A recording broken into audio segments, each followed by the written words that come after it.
Distinguished guests, dear colleagues, it's a pleasure to be addressing this year's China-Europe Seminar on Human Rights. I take for my theme mutual respect, an essential in human rights development. At a time of tension in international relations, it is apparent that there are various efforts being made to weaponize the human rights debate.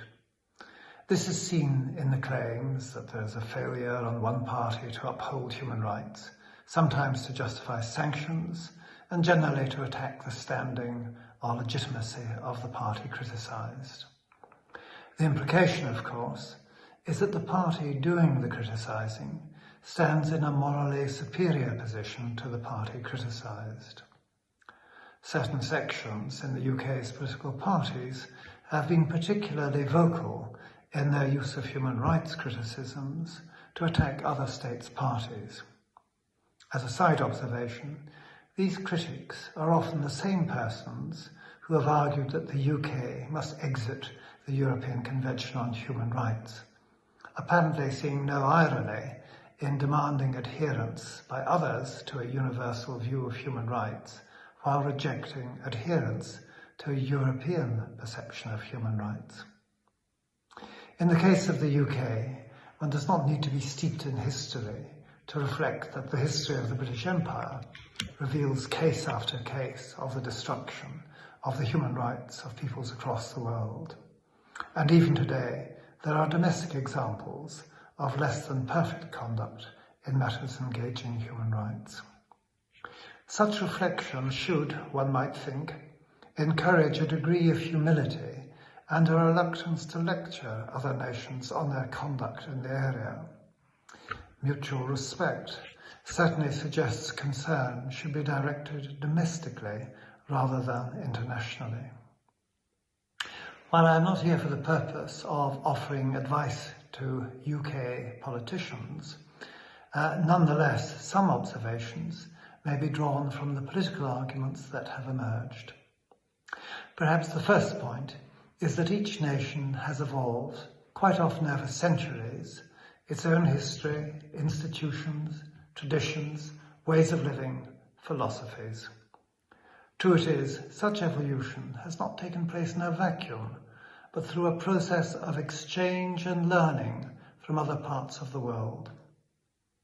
Evolution arises by that process, where the new issue, whether it is a new manufacturing process, a new philosophy, or even a new cuisine, is accepted out of respect for the contribution the new makes.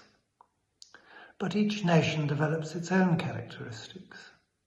In borrowing the Chinese system of meritocracy and selection of civil servants, British civil servants were not required to adopt the red button.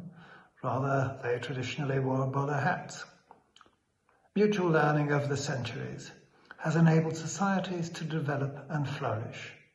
European societies learn mathematics from the Arab world, which had previously adopted the numeral system from Hindu society. The magnetic compass appears to have arrived in Europe from China. More recently, Marxist philosophy spread from Europe to China. But in these and many other transpositions between societies, the receiving society retains its own characteristics. Innovation and integration certainly often create new achievements, but without one society being dominated by the other. Where mutual respect was absent, history reveals a tendency to produce harsh outcomes.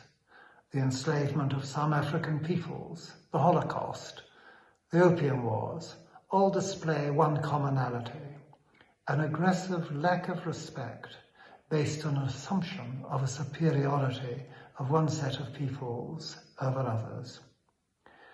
None of these horrors endured. The contrast is with the enduring benefits arising out of exchanges and learning based on a recognition of the worth of the other. When it comes to a discussion of human rights and the different approaches adopted by different societies, there is no discernible benefit from confrontation.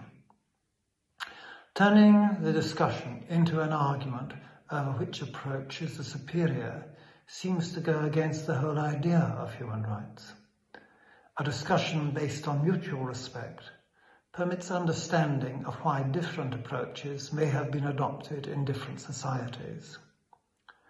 The considerable diversity in the governance of human affairs suggests that the policy for one society is unlikely to apply to another society with different priorities, different traditions, different history, different cultures. The purpose of discussion should be to learn from one another, to share experiences, and to understand one another, not to promote division between peoples. In a world where tensions are on the increase, there remains a strong need to avoid war wherever possible. Building mutual respect is one step towards reducing tensions. Discussions on human rights with the objective of mutual understanding between countries can only serve to improve relations. Differing ideologies, differing cultures are a given in today's world, but an acceptance that mutual understanding makes for a safer world for all.